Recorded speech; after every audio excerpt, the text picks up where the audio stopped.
Today we're going to talk about how you can follow up effectively after Easter services. Are you ready? Because it's time. You're listening to the Church Digital Sidekick Podcast, part of the TCD Podcast Network. Hey heroes, my name is Tom Pounder and this is the Church Digital Sidekick Podcast. This is the podcast where I bring on ministry leaders and we talk about how you can do ministry more effectively in this very digital and online world. And today I have two guests with me. This is from a Twitter space that we did a little bit ago, but these two guests are friends of mine, and they're MacDonald and Jeanette Yates. These are church comm leaders who are just amazing people, and they have amazing insights on church communications and more particular about following up. I've invited Mark and Jeanette on because they've been in the church communications world for a really long time, and they're really great about strategizing and encouraging churches on how to do church communications more effective. And today we talk about following up from Easter. Easter is a great day. It's a huge celebration. Lots of people come to Easter, some for the very first time. And that is why following up after an event like Easter is so important. Because after all, if you capture information and you're just like, oh, these people came, and just said they came and track the number, but then don't encourage them or follow up with them in some way, we're missing a huge opportunity to help impact the kingdom of heaven. We're missing a huge opportunity for helping people discover who God is, not just on Christmas and Easter, but all throughout the year and the rest of their lives. So Mark and Jeanette are on with me, and we discussed this. This is a little bit longer podcast than I normally do because we spent a while talking about Easter and the effective follow-up strategies, but I hope you enjoy this podcast. So without any further ado, let's get in the interview with Mark and Jeanette talking about effective follow-up from Easter services. With me today is MacDonald and Jeanette Yates. They are two friends of mine, and again, I've met them both online, and they both live in Florida. But I've still never met them in person. It's true. It's true. And perhaps that's because you haven't sent me your address yet. That's true. That is true. Why don't you just tell it right now? Yeah. It is 26. Oh, wait a second. No, I should do. Since it's April Fool's Day, I should do a fake address. I should send everyone to Jeanette's house. Well, I don't even know Jeanette's address. So exactly. Isn't it Pennsylvania Avenue, Washington? Yeah, 1600. I was trying to think of another famous address that wasn't that, but I could like 227. What was the name of that street? Oh, I know the show, but I don't remember the street. Okay, right, you all. Well, there's 123 Sesame Street. That's where... There we go. Something everybody knows. That's right. Okay, well, as we get into this, why don't you guys, introduce yourselves? We've been kind of beating around the bush a little bit about it, but Mark, why don't you introduce yourself, and then Jeanette, after he's done, you can introduce yourself about what you guys do and how you guys got started in that. Oh, wow. So I can't believe I get to do what I get to do. And I think that, so I just came back from breakfast with a really good friend who we just talked about this, about how, when we become believers, I believe that we're ordained into an incredible opportunity to be able to share the love of Christ with as many people as possible. And guess what I get to do?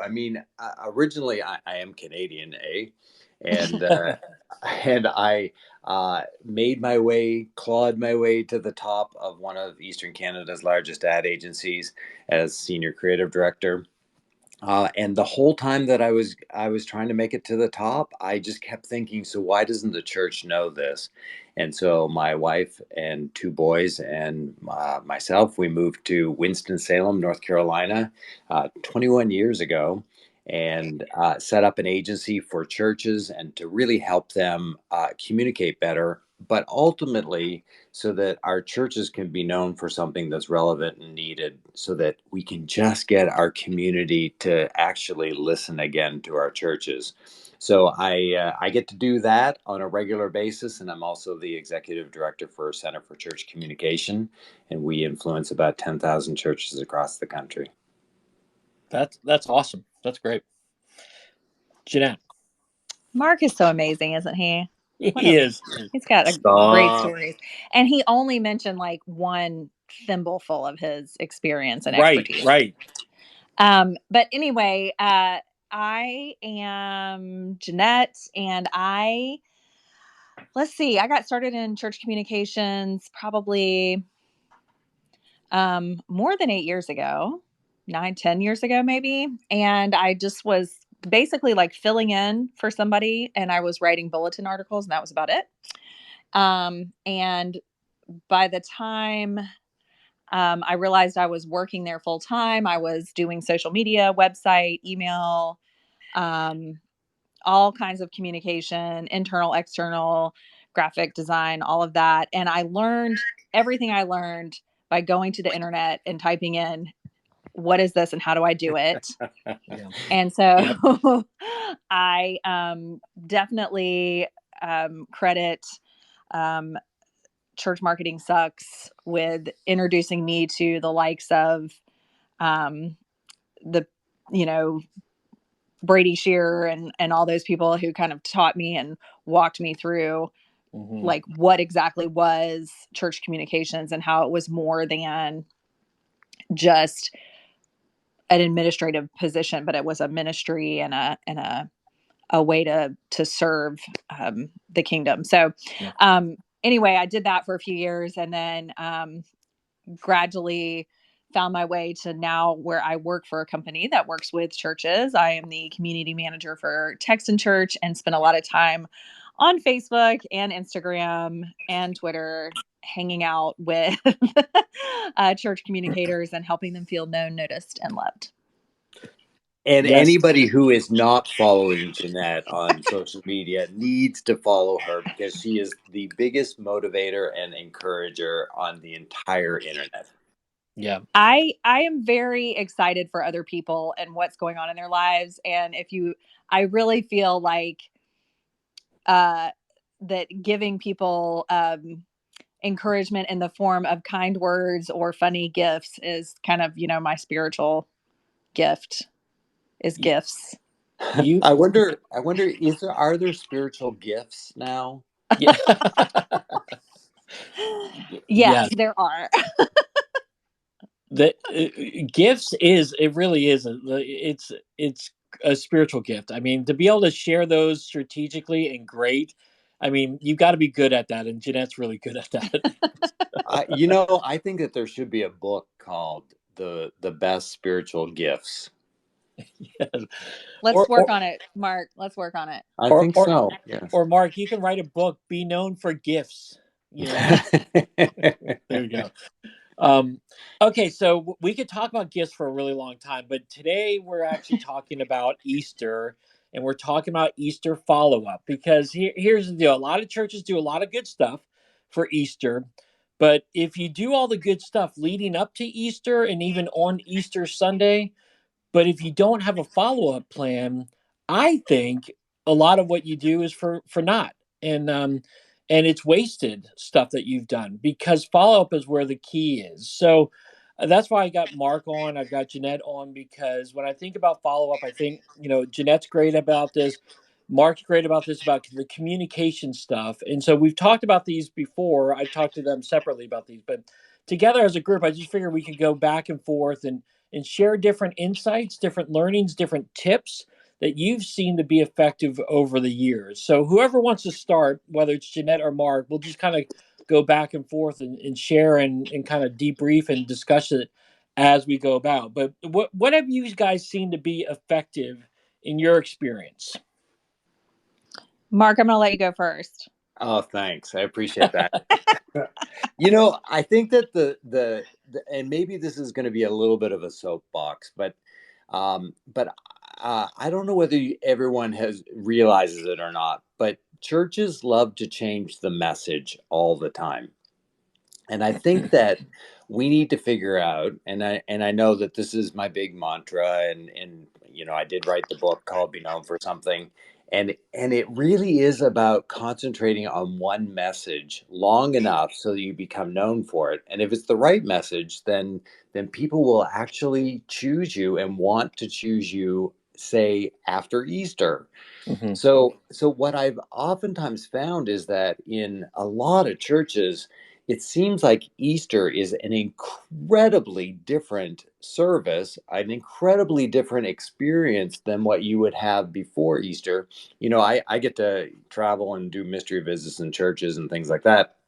And I've stopped actually visiting churches at Easter time or at Christmas time or any special time because their service, and I hate to say this, but it's so much better on those weeks. So then you say, "We're so glad that you're here at Easter." And you've experienced the biggest explosion of lights and haze that you've ever seen in your entire life, and so we want you to come back, and then you come back, and it's lackluster. Like And everyone's the student pastor's preaching. That's it. yes, because everyone is totally exhausted afterwards.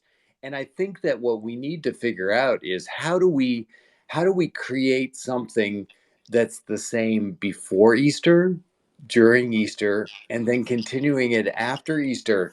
So I think that my biggest thing is, because it might be a little too late now to go to your pastor and say we need to tone this down, but what we need to do is we need to make sure that the expectation is not going to be so huge and the bar raised so high that you'll never be able to have the people come back and like what they just experienced at Easter.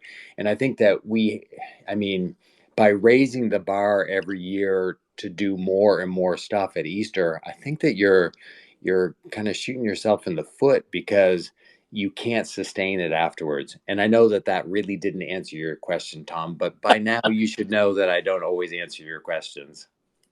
That's great. But we do want to hit on this a little bit because I do think what you present on Easter really needs to be consistent with who you are, as a church. And if you're not certain things, that if you try to do church so differently on Easter than you do during the rest of the week, you're right. You're going to disappoint a lot of people, and they're going to have false expectations of what your church is actually like. So I would think what I see in that is, you want your Easter services to be consistent, and you want your Easter services to really display just, again, the culture that your church is all about. Oh, for sure. And the thing is that a lot of people who set foot in the church for the very first time it will happen, during either Christmas or Easter, and when they arrive, um, the churches that know who they are and know what they're all about, and the ones that communicate it effectively during their Easter service, it's so much easier for you to pivot towards, we would love for you to come back so that you can experience and then be able to fill in the blanks of what they'll be able to experience at the church. Yep. It's interesting that you brought that up, Mark, because in some of the Facebook groups that I manage, we've been kind of talking about, like, what is your plan for Easter and what is your plan for, follow up. We've been having these conversations, and almost everybody, there's a few people that are, doing the brass band or the string quartet or it's the Yeah, handbells and the pageant and all that. There's a couple of those, but for the most part, people are saying our Easter Sunday service is going to be just like every other service. that's awesome. We're just doing the stuff that we normally do. One person talked about how they normally, like, some of them are adding that sunrise service, but it's, again, just going to be a service that's the same as their other services at sunrise. It's not anything different as far as the structure of it or the music or anything like that. And then, I had one person in my Facebook group say that, every year they do this huge, like, breakfast, garden party thing for Easter Sunday, and it's, it's catered and and all this stuff. And he said that this year what they're doing is they're just asking their members to bring muffins that they bought from the store as part, like just everybody bring your own muffin. Yeah. And we are still going to gather and fellowship with each other, but we're not doing this big overstated thing. And so I think there is this, and I think part of it is, yes, part of it is what you're talking about, Mark, is like people, churches need to be consistent and want to be, but I think it's also, um, everybody's tired. Yeah. We've been on high alert for 2 years now, 2.5 years, and high stress. And so it used to be that like Easter was going to be that big stressful thing. And then we kind of relax after. Well, now it's like, no, we're already maxed out already. Yep. Like we don't need to add anything to make it that way. So I think this idea of having that, understated or, not all the bells and whistles for Easter, the most important thing is to connect with your church family, and then anybody who joins in that Sunday, like you said, sometimes for the first time, where they can come in and not feel like they're interrupting a play. Yeah. Like, oh, I'm sorry, did I walk on stage? Yeah, exactly. Yeah. I Well, go ahead, Mark. Well, it's so funny because um, one of the things that I also do for churches, I do focus groups and I talk to individual demographics of each of the churches that I'm working with, and I always ask, can you also get an unchurched group, people who are not associated with any church in the area? They might have attended your service in the past, but have them sit down in a room, and I find it very challenging because they all think I'm going to talk about the church or try to win them to the Lord or whatever. But what I've found is that people who are in the community who are totally unchurched, or people who don't really associate themselves with church, which is about 2/3 of all of our communities. So we have a huge opportunity when somebody walks through the doors. They all think that they're going to get struck by lightning, and when they leave, they're somewhat surprised. I didn't get struck by lightning, but I felt something that I haven't ever felt in another live venue. And I think that what we need to do is we need to be very, very sensitive of that. And in the same sense of what we were just talking about, we need to give voice to what they experienced, and be able to have them understand when somebody says, "So I hear you went to church on Sunday. Woo! Like, are you religious now?" That they need to be able to use some words to be able to describe what they experienced. And I think that in the communication world, I think that we need to make sure we're giving them those words so that they know what they just experienced. Mm. Yeah, I like that because again, when I'm looking at like the Easter service, one of the things I thought is like, how are we casting vision about what our church is actually about? Because I think a lot of people who are coming into church for the very first time are wondering, well, what is this church all about? Oh, it's just they have preconceived notions about what church is. This is your opportunity to cast vision to say, this is what our church does. This is what we're about. And this is how. Like I even thought, like, what could we do a 1 minute video or 90-second video that we show during mid-service about what our church is all about?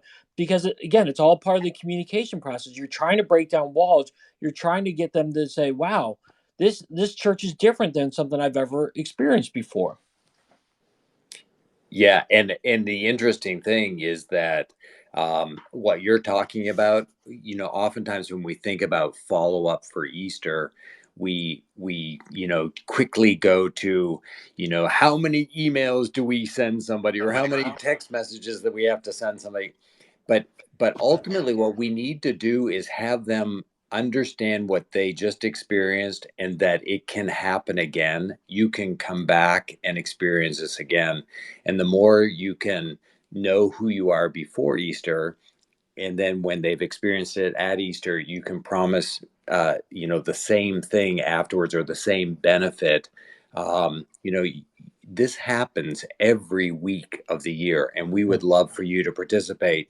And the joy of COVID, I can't believe I just said that and all in the sentence, but the joy of COVID is that everyone expects that there's also a way to do this online. So if you can't come back next week, or if you can't come back on a regular basis, you might be visiting, you can still experience our church online. Yeah. Okay, so let's get into the nitty gritty here about this. And you talked about how many emails, how many text messages. What should you do? Like, what are some things that you guys have found to be successful here? That will not will yeah just continue this conversation on with people and get them to come back to church and hopefully discover who God is in their life. Yeah. So since you mentioned something, since you mentioned texts and emails, I'll chime in here. Um, yeah. So yes, I do work for Text in Church, which is a software company that helps you send texts and emails to your guests and your members. I do agree with Mark, and I think anybody I work with would say the same thing, that there is no magic number of Yeah. emails or texts that you can send to get somebody to come back. Um, what you want to do with whatever follow-up process you come up with is you want to start the conversation during that service, right? Start Yeah. that, the question asking in their minds, like, what am I experiencing? What am I, is this the way it is all the time? They're asking these questions. Your follow-up process needs to answer those questions Mhm. that they're having. And like Mark said, give them the language to be able to express that. So, I think that's what the follow-up process does. And, I think whether it's Easter Sunday or really any Sunday, it's got to be a consistent follow up. It's got to be a sufficient follow up, and you've got to use relevant methods to do it. So, we can talk a little bit more about that. But I think, that's another thing to think about is one gift that they get to take home on Easter Sunday, or one card mailed to them, or one email, or even one or two texts is not sufficient. Yeah. That's so good, Jeanette. I mean, I'm a huge proponent of text in church. I mean, it's like well, I better say, just to keep peace, one of the best Yeah. software that's out there, and they certainly are the best because they employ Jeanette. Um, Thanks, Mark. but the thing is that what you really have to is kind of like, even if we were talking about social media, do what it takes to get them to follow along. So, like, oftentimes, I'm just amazed at how many times in a church service people are like, if you're visiting today, fill out all of this information for us on the connect card and put it in the offering plate. Like, you never see everyone jumping for it. It's like, oh man, I would love to do that. Like, there, number one, people need to know what happens when Right. you give some information.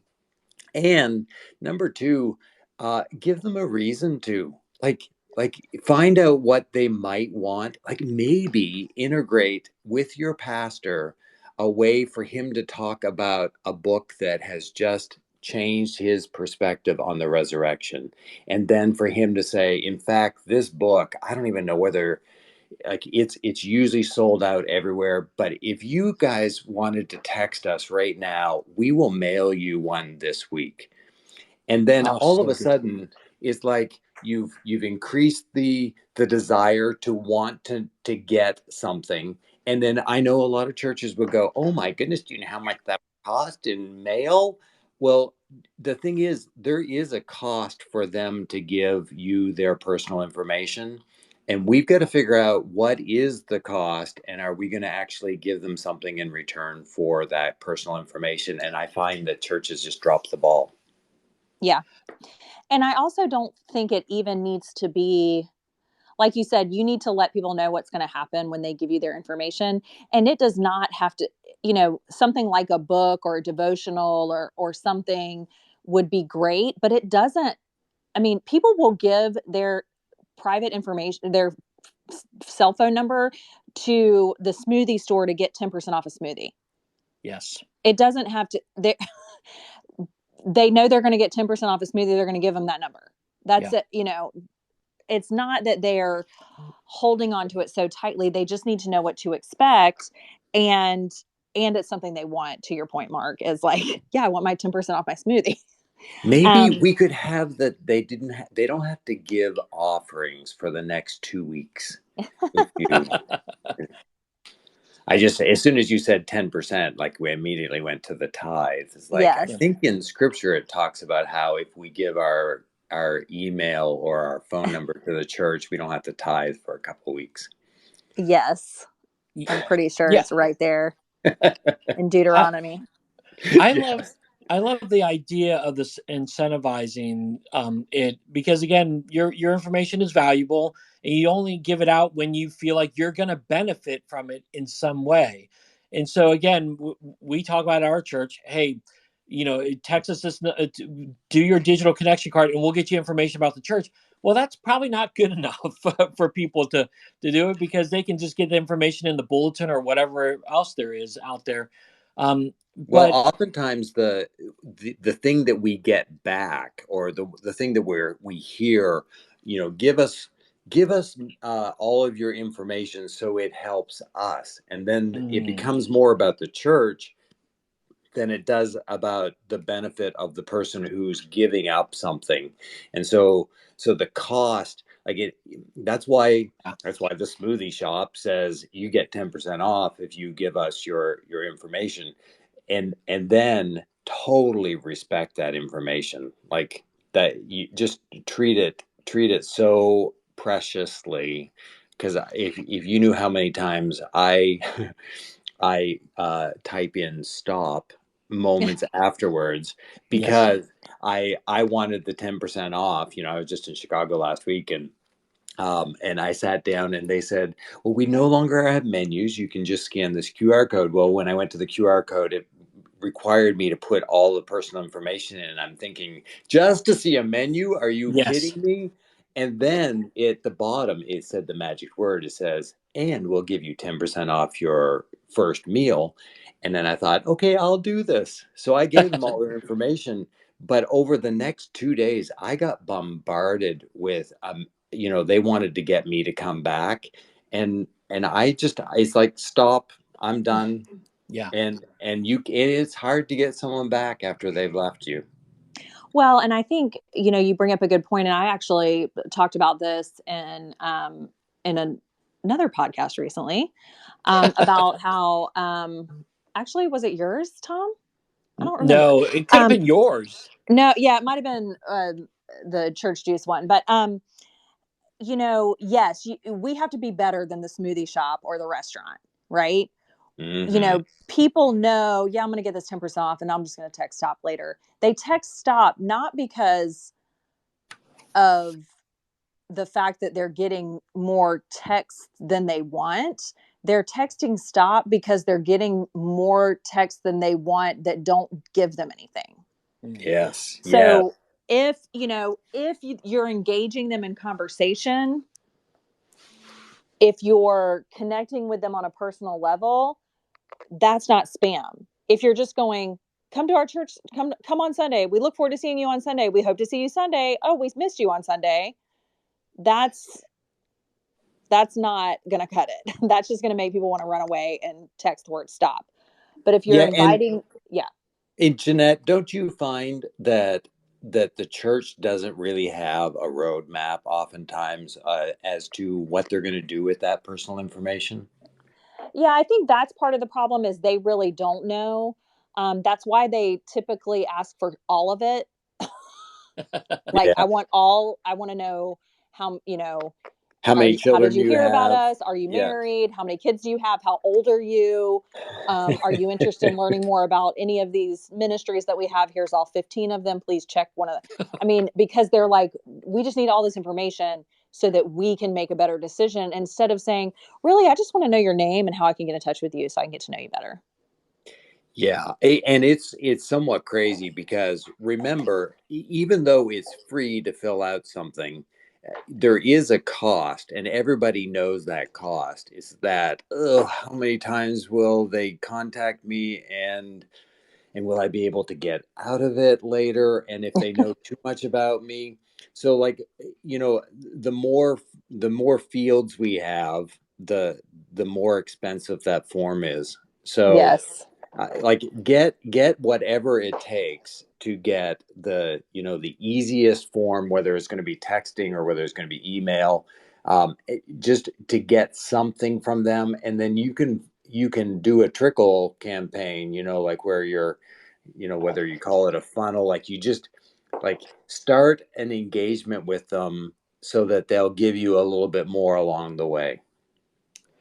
So would it be best is if you collect this information, however it is that your church collects this information, would it be best then for you guys to sit back in a room on Monday or Tuesday after Easter, look at all the information and say, okay, how are we going to text them, email, or how are we going to call them? Would a phone call be a good next step or follow up as opposed to a text or an email?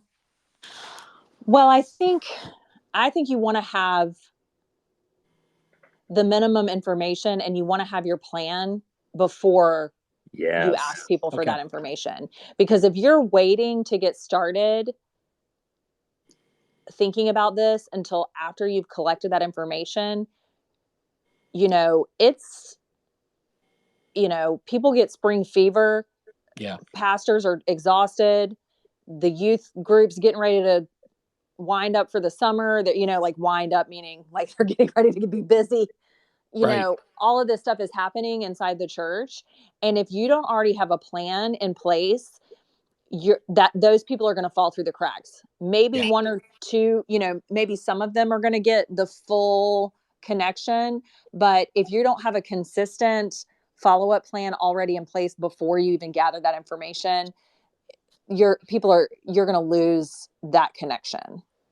Yeah, and let's call a spade too. On Monday after Easter, everyone is totally exhausted. It is not the time to try to figure out a follow-up plan at that point. Right. Right. Now, as for what works best, is it a text? Is it an email? Is it a phone call? I think one of the things that we all have to remember is everyone has their own preference for the way they prefer to be communicated with, Mhm. um, which is why you can't do just one of those things. Okay. You need to do multiple forms of communication, and you don't need to do it all in the first week. No. So please don't. Which is why,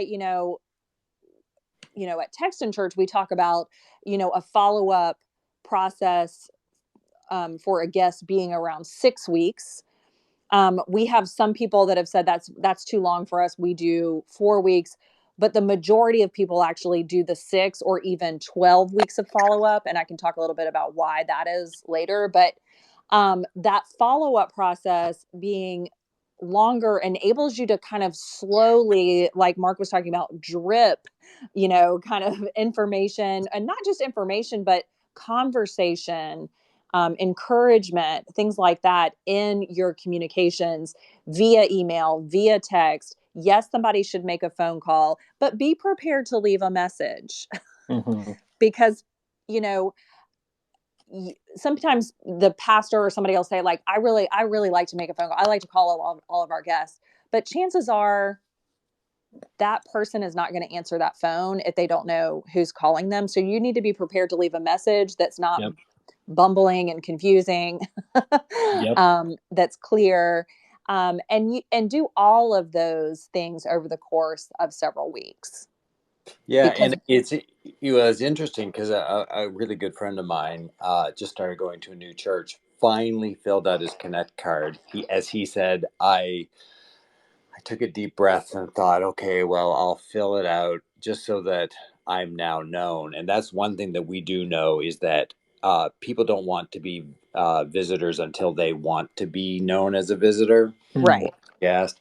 And the moment that they do fill out that form, like he wasn't quite sure what it was going to do, but he knew it was going to activate something. Well, Tuesday night, after he filled out his form on Sunday morning, he had a deacon and two people from the youth department show up at his door with an entire meal for his family, but they never let him know before actually showing up at his door. Yeah. Oh no. And so, like, you just people are idiots sometimes. Like, you just have to think through, like, there was nothing positive about that experience with the church. So, as he said, I don't know whether I'd fill out the connect card the next time. And what we need to do is we need to make sure that everyone knows what the next steps are and that we get full permission to do it. Right. Right. Yeah, I like what you guys said here. Just to highlight a few things real quick is like, Jeanette, I know that whenever somebody calls me and I don't recognize the number, I'm not answering. So I'm putting right to voicemail, and so if you're gonna follow up with a phone call, you have to be good with leaving a message, and that's totally appropriate because I do go back and listen to the messages, or I look at on my iPhone the transcript of the message or Right. whatever. Those are always fun. But Mark, I think the idea of that church going and giving them food is a great idea. It's just like what you said, executed very poorly because then you just feel trapped there. Like if you're the person and you're not communicating with, hey, maybe I don't need food, or maybe I have food allergies or something like that. Right. You're not getting to know the people. You're thinking you're doing something that you think is going to be good, but you don't actually know if it's going to be beneficial to that person or not. Absolutely. And Tom, I mean, we probably should just even take a step back further and realize that if someone's visiting you for the very first time on Easter, they're probably not going to give you personal information. So what I would strongly urge every church that's listening, uh, on any service, whether it's a big service like Easter or any other service, make sure that they know the trusted way to find out information about the church. And that should probably be their website. And Mm. so, um, I think that we've almost let websites kind of go by the wayside where we don't really talk about them very much, mainly because most people don't really care what domain you have, what URL. They will probably just Google your church, and sure enough, Google will probably serve up the website. If it doesn't, then you have bigger problems than what we could talk about today. Yeah. But what needs to happen from the stage and from everything, like from guest services to any interaction that somebody has with a first time guest or even a regular visitor, it needs to be stated that you can trust our website, and that if in doubt, just go to our website, because things have changed. And it used to be that everyone used to refer to the bulletin. It's like, yeah, if you look in your bulletin, you'll be able to see everything that's happening this week. Well, most people have moved past that print material, and we just need to make sure that we have a great way for them to find out the information on their website. And then when they're on the website, that's probably where they'll go, you know what? I would like to get some more information about something, or I would like to download a book, or I'd like to, get a PDF of something. And then that's where you can get some more of their personal information. Yeah, I agree with you on that. We overlook the website, but really, the website really needs to be updated with all the accurate information that's happening. The worst thing to do is that you have a bad phone number or a bad email address or even a bad location or something there from like 2019. It was the last time you updated it. You need to have your website really updated. Well, plus there needs to be, what Jeanette and I have been talking about, this whole, drip campaign, or what I like to call the relationship journey, is like know where they're possibly at when they arrive, and then know where you want to take them. So if the membership goal is ultimately, you know, we want them to have a great relationship with Jesus Christ and be able to become a Christ follower. Ultimately, you want discipleship, and you want them to become a huge evangelist and go out and tell the world. That's our ultimate goal.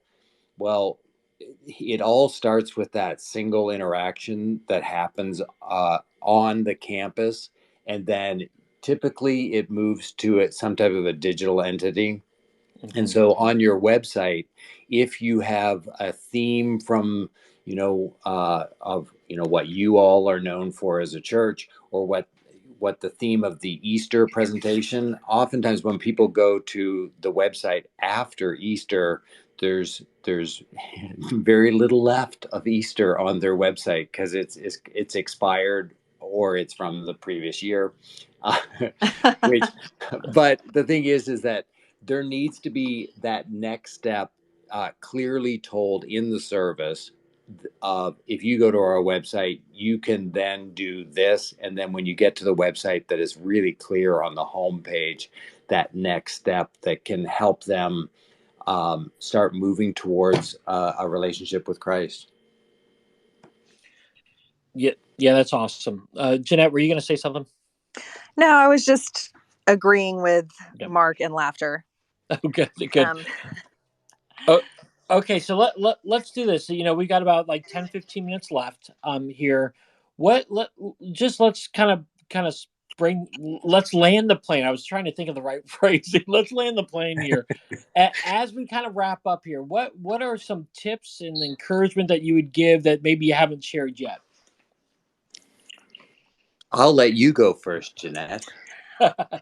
Well, first of all, if you want to know more about Text in Church, please reach out to me and I'll be happy to share about more about Easter follow up with you. But I think that as far as tips go, I think one thing, that we did mention, but I just want to circle back is you want to have a plan for follow up before Easter Sunday gets here. And there's still time to do it. Yes. It doesn't take that long. And you don't, even if I mentioned this, like, Mark and I mentioned this longer, relationship journey, this building, having conversation, this 6 weeks.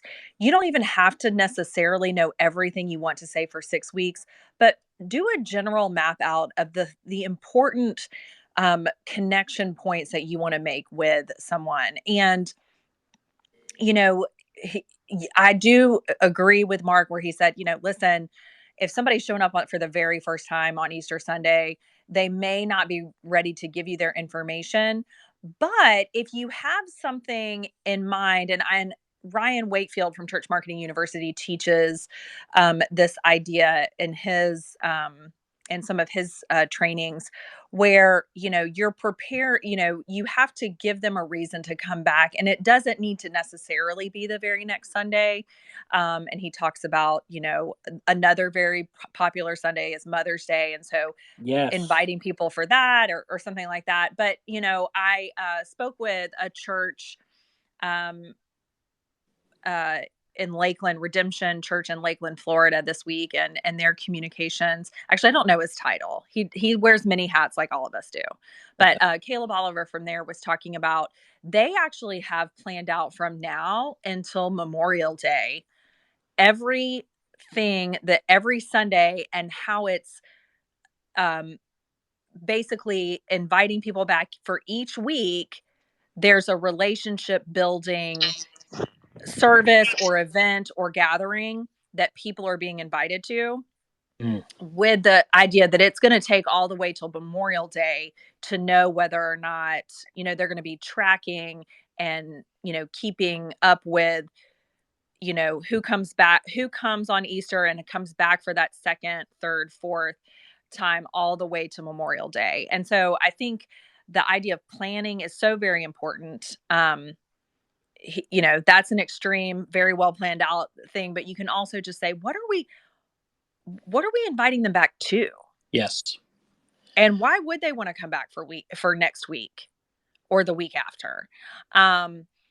And so I think that's important. And then, like I mentioned before, using multiple forms of communication, being consistent in making sure that everybody is getting that follow up, and also making sure, it's sufficient in the fact that you're doing it for more than just 1 week.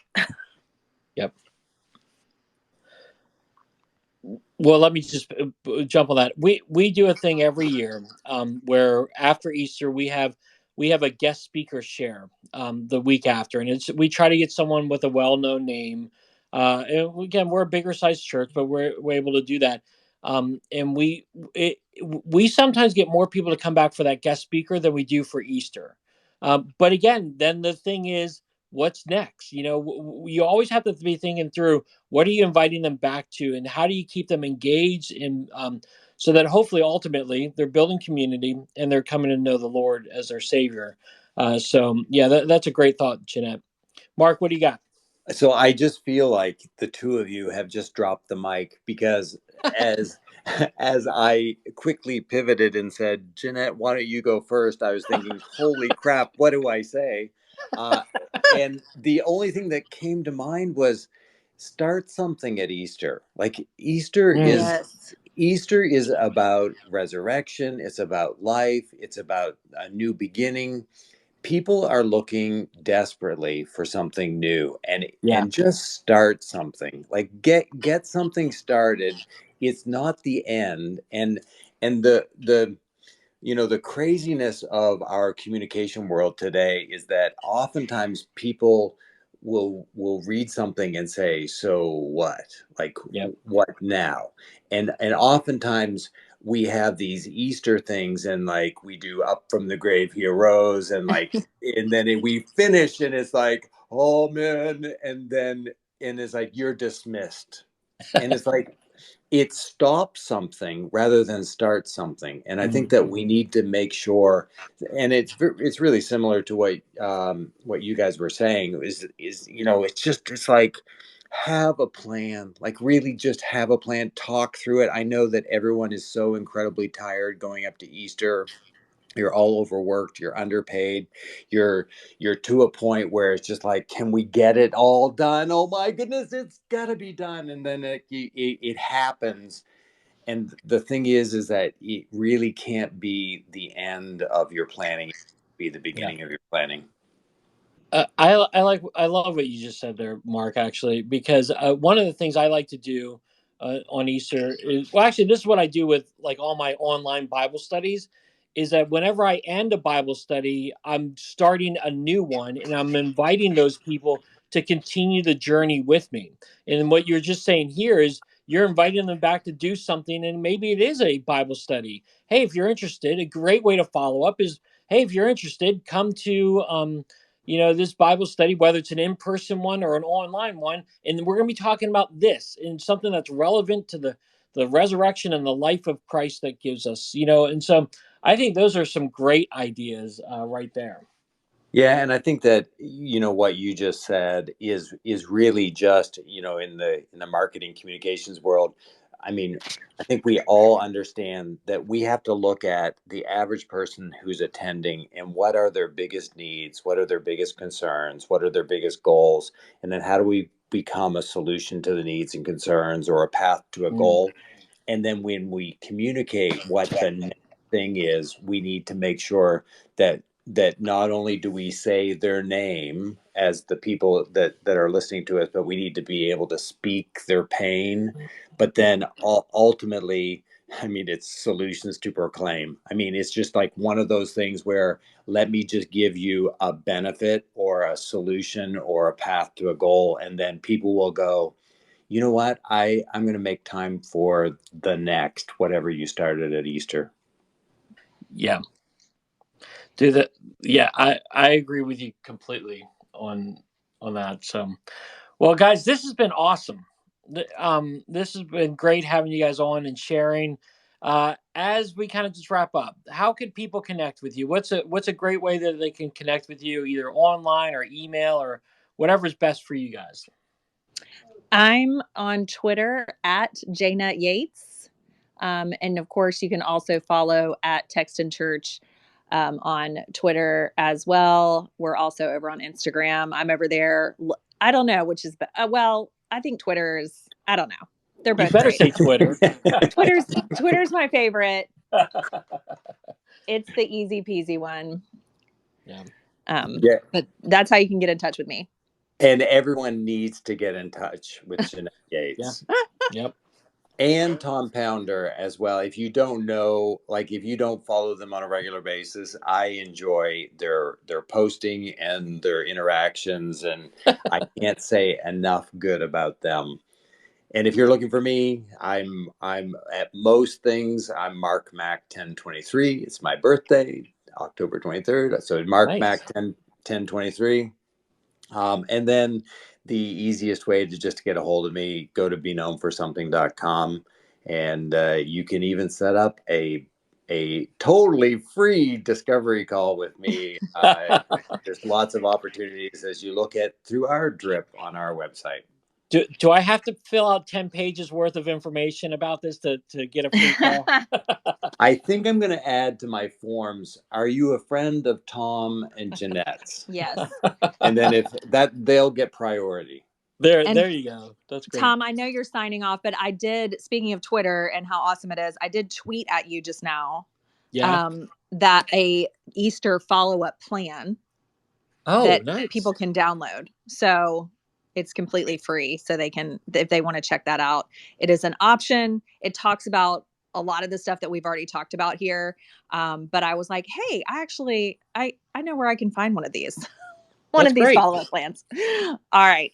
Good. I'm going to include all this stuff. So that'd be great. So thanks, guys. I really appreciate you guys taking time to spend with me on this April Fool's Day.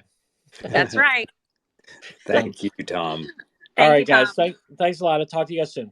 All right, so what did you think of the interview? What did you think of the ideas that we shared? There's lots of different ideas, lots of different thoughts about following up on Easter. But the great thing is about you can take the principles applied here and apply it into your every Sunday services. You can apply these follow-up principles all throughout the year. So I would love to hear from you. What did you think of this? What encouraged you? What challenged you? What gave you inspiration? Definitely put it in the comment section below or hit me up on Twitter at @TA Pounder. I know Mark and Jeanette are on Twitter as well, and they would love to talk to you as well. I've got all their contact information in the show notes, so you definitely want to check that out today. All right, heroes. Well, thanks so much for being with me today. As always, if you enjoyed the podcast, definitely go to iTunes or Spotify. Go to YouTube and subscribe to this. You can find this all at thechurch.digital as well. And at thechurch.digital, we have tons of different podcasts, tons of different resources, tons of coaching and cohorts that are available for you. So we would love for you to go to thechurch.digital today and get encouraged in your digital ministry. All right, heroes, well, I hope you have a great rest of your day, a great rest of your week. And until next time, have a great one.